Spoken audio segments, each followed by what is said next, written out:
Velike pare. Veliki ulozi.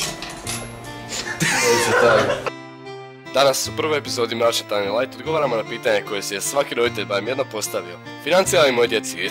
Pri snimanju najnovije epizode Mračne tajne kutija s loptama je privukla pažnju. Ubacili smo kunu unutra.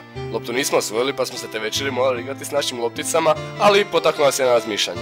Novcem ubačenim u stroj financira se nabavka nagrada, u ovom slučaju lopti sa simbolima nogometnih klubova. Među loptama se nalaze i one sa znakovljem Manchester Citya, kluba čiji je vlasnik ovaj lik iz Ujedinjenih Arapskih Emirata.